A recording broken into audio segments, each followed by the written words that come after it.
पुराणों में महर्षि भृगु के बारे में बहुत कुछ लिखा गया है।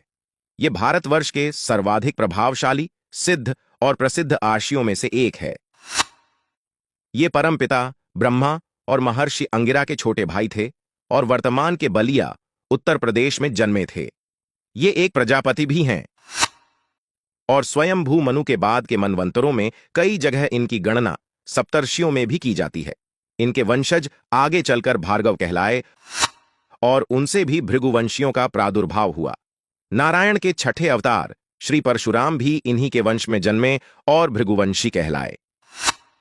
ये ज्योतिष शास्त्र के महान ज्ञाता माने जाते हैं और आधुनिक ज्योतिष शास्त्र के यही जनक है। इन्होंने प्रसिद्ध भृगु संहिता की रचना की, जो ज्योतिष शास्त्र की सर्वोत्तम कृति मानी जाती है। मनुस्मृति में इस बात का वर्णन है कि महर्षि भृगु स्वयंभू मनु के मित्र एवं सलाहकार थे। ये भी कहा गया है कि मनुस्मृति की रचना करने के समय इन्होंने मनुदेव की बड़ी सहायता की थी। इन्होंने पहले अपने आश्रम की स्थापना वर्तमान के हरियाणा और राजस्थान के सीमा पर की थी। स्कंद पुराण के अनुसार बाद में अपना नया आश्रम वर्तमान भरूच, गुजरात में नर्मदा नदी के तट पर बनाया। महर्षि भृगु का पहला विवाह दैत्यराज हिरण्यकशिपु की पुत्री दिव्या, इन्हें काव्यमाता भी कहा जाता है, से हुआ, जिनसे उनके दो पुत्र हुए, काव्य शुक्र एवं त्वष्टा विश्वकर्मा। इनके पहले पुत्र महान ज्ञानी हुए और अपने पिता की भांति ही ज्योतिष और खगोल शास्त्र के बहुत बड़े विद्वान बने। अपने मातृकुल में इन्हें आचार्य की उपाधि मिली और वे शुक्राचार्य के नाम से प्रसिद्ध हुए। दैत्यराज के अनुरोध पर इन्होंने दैत्य गुरु की उपाधि ग्रहण की। देवताओं के गुरु बृहस्पति से इनकी चिर प्रतिद्वंदिता रही। ये भगवान शंकर के अनन्य भक्त थे और उन्होंने उनकी घोर तपस्या कर उनसे मृत संजीवनी विद्या प्राप्त कर ली, जिससे वे युद्ध में मरे सैनिकों को पुनर्जीवित कर देते थे। इनके कारण ही दैत्य साम्राज्य विनाश से बचा रहा। इनकी पुत्री देवयानी बाद में ययाति से ब्याही गई और उन्हीं से समस्त राजकुल चले। महर्षि भृगु के दूसरे पुत्र सर्वोत्तम शिल्पी थे। उनके नाम की भांति ही उनकी निपुणता भी देव विश्वकर्मा के समान ही थी। जिस प्रकार विश्वकर्मा देवताओं के प्रधान शिल्पी थे, उसी प्रकार त्वष्टा विश्वकर्मा भी दैत्यों के प्रधान शिल्पी बने और जगत में मय के नाम से प्रसिद्ध हुए। आगे चलकर इन्हीं की पुत्री मंदोदरी राक्षस राज रावण से ब्याही गई। महाभारत में युधिष्ठिर के इंद्रप्रस्थ नगर का निर्माण भी इन्होंने ही किया था। महर्षि भृगु का दूसरा विवाह दानव अधिपति पुलोम की पुत्री पौलमी से हुआ। उनसे इन्हें दो पुत्र प्राप्त हुए, जो आगे चलकर महान आर्षि बने। इनके पहले पुत्र का नाम च्यवन, जो औषधिशास्त्र के महान ज्ञाता थे। इसका ज्ञान उन्हें अश्विनी कुमार से प्राप्त हुआ था, जो उनके गुरु थे। यज्ञ में इंद्र द्वारा अश्विनी कुमारों को अपमानित करने के लिए उन्होंने भयानक कृत्या को उत्पन्न कर इंद्र का गर्व भंग किया था।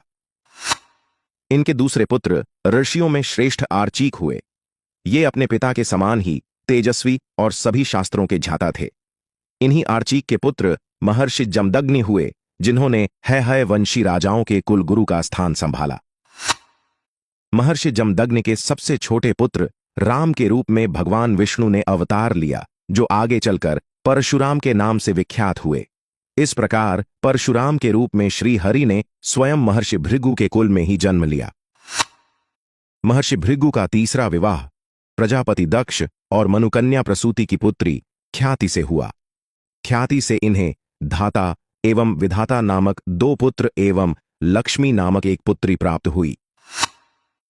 लक्ष्मी का ही एक और नाम श्री था और उन्होंने नारायण को अपने पति के रूप में चुना। इस प्रकार महर्षि भृगु भगवान विष्णु के श्वसुर भी बन गए। बाद में त्रिदेवों की परीक्षा लेने के प्रयास में इन्होंने श्री हरि विष्णु के वक्ष पर अपने पैरों से प्रहार किया। शिव पुराण एवं वायु पुराण में ऐसा वर्णन है कि जब दक्ष प्रजापति ने भगवान शिव के अपमान हेतु महायज्ञ का आयोजन किया, तो महर्षि भृगु उस यज्ञ में उपस्थित थे।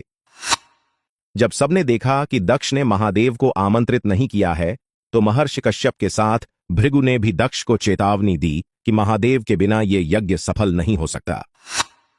किंतु अभिमानवश दक्ष ने उनकी बात अनसुनी कर दी। इसका परिणाम ये हुआ कि अपने पति का अपमान देखकर सती ने उसी यज्ञकुंड में आत्मदाह कर लिया।